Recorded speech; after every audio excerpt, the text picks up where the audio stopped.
Hello friends, स्वागत है मेरी एक और वीडियो में।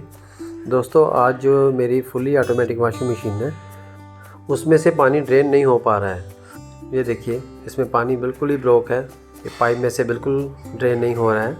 ऊपर आप देख भी पा रहे हो कि टब में कैसे पानी भरा हुआ है। दोस्तों, वीडियो शुरू करने से पहले अगर मेरे चैनल पर पहली बार आए हैं तो मेरे चैनल को सब्सक्राइब करें और बेल आइकन प्रेस करें ताकि मेरे आने वाली वीडियो की नोटिफिकेशन आपको सबसे पहले मिले।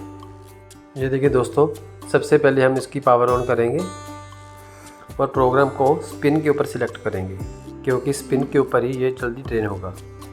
अब इसको स्टार्ट करेंगे और वेट करेंगे कि आगे क्या ये प्रोसेस करती है या नहीं करती है, स्पिन करती है या ड्रेन करती है, देखते हैं।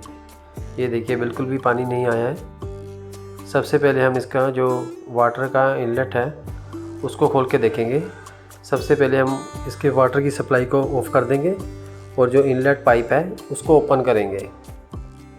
कई बार होता है कि इसमें ये, जैसे कि ये देखिए, इसमें काफ़ी कचरा भरा हुआ है। कई बार होता है कि ये सेंसर इसकी वजह से ब्लॉक होता है। हम इनलेट पाइप में से ये जो फ़िल्टर लगा होता है, ये देखिए, इसमें काफ़ी ज़्यादा मिट्टी वगैरह भरी हुई है। इसको हम पहले वॉश कर लेंगे, इसको साफ़ कर लेंगे अच्छे से। इसको वॉश बेसिन में ऐसे नीचे रखेंगे और पानी के प्रेशर से इसको हम साफ़ कर लेंगे। आप चाहे तो ब्रश भी यूज़ कर सकते हैं, टूथब्रश वगैरह। ये देखिए, इसको बिल्कुल क्लीन करना है। काफ़ी मिट्टी इसमें से निकली है, कचरा निकला है। इसकी वजह से भी कई बार होता है कि सेंसर काम नहीं करता है।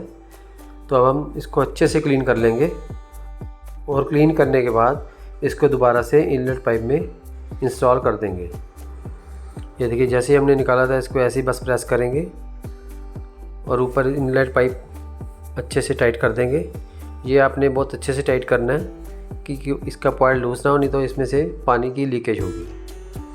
अच्छे से टाइट करने के बाद हम पानी की सप्लाई को ऑन कर देंगे। अब हम दोबारा से स्पिन मोड में वॉशिंग मशीन को ऑपरेट करके देखेंगे क्या आ रहा है। मैंने स्पिन मोड सिलेक्ट कर लिया और स्टार्ट कर दिया है।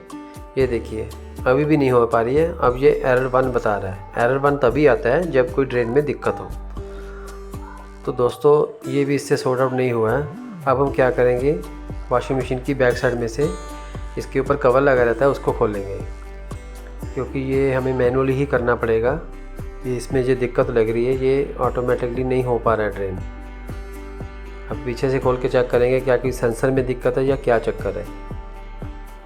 दोस्तों, वीडियो में बने रहें। मेरी वीडियो को लाइक करें, शेयर करें और मेरे चैनल को सब्सक्राइब करना ना भूलें। ये देखिए, हमने कवर ओपन कर लिया। ये पीछे इसकी नीचे ड्रेन पाइप लगी हुई है। इसके ऊपर एक क्लिप लगा रहता है। इस क्लिप को हम दबाएंगे, दबाकर नीचे कर देंगे। ये देखिए, बड़ी आसानी से निकल जाता है। हाथ से नहीं खुल पा रही तो आप प्लायर की सहायता भी ले सकते हैं। ये देखिए, ये नीचे हो गया। अब पाइप को हल्के से हाथ से प्रेस करके नीचे की तरफ खोल लेंगे। ये देखिए, अब ये ड्रेन पाइप जो है पीछे से हमने खोल ली है। अब जहाँ से पानी ड्रेन होता है उसमें से भी बिल्कुल भी एक बूंद पानी नहीं आ पा रहा है।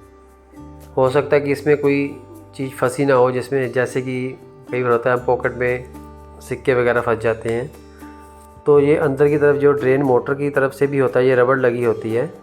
इसको भी हम ओपन कर लेंगे ऐसे ट्विस्ट करके। आप देख पा रहे हैं ये ड्रेन मोटर के साथ कनेक्टिंग होता है।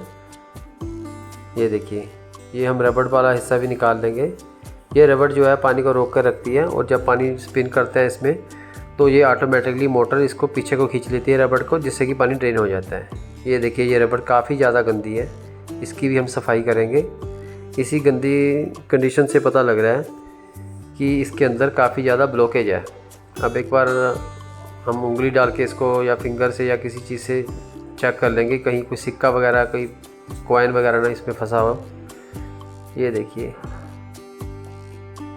लेकिन ये पानी नहीं ड्रेन हो पा रहा है। आपने देखा कि टब ऊपर से भरा हुआ है लेकिन ये पानी ड्रेन नहीं हो पा रहा है। तो इसके लिए हम एक दूसरा तरीका अपनाएंगे। तब तक हम रबड़ को भी अच्छे से साफ़ कर लेते हैं। जो ड्रेन मोटर की रबड़ होती है, इसको भी अच्छे से साफ़ कर लेंगे, क्योंकि अगर इसको साफ़ नहीं करेंगे तो इसके अंदर पानी नहीं ठहरेगा और पानी लीकेज भी करेगा नीचे से। ये साफ़ करना बहुत ज़रूरी होता है। बहुत ईजी है दोस्तों, आप घर में खुद ही कर सकते हैं ये काम। ये देखिए एकदम अच्छे से क्लीन हो गया।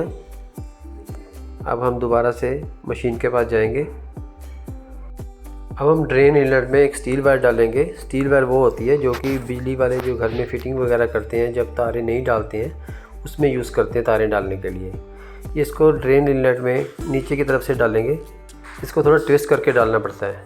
ऊपर को ऐसे करके डालेंगे, घुमा घुमा कर इसके अंदर जाके ऊपर तक चले जाएगा, ताकि अगर कोई ब्लॉकेज हो तो वो साइड में हट जाए और इसकी ब्लॉकेज निकल जाए। ये देखिए तार काफ़ी अंदर तक चले गई है। ये देखिए अब थोड़ा सा पानी आने लग गया है। ये देखिए दोस्तों, इसमें जो ब्लॉकेज थी वो स्टील वायर डालने से इसकी ब्लॉकेज साइड में हट गई है, बिल्कुल क्लियर हो गई है।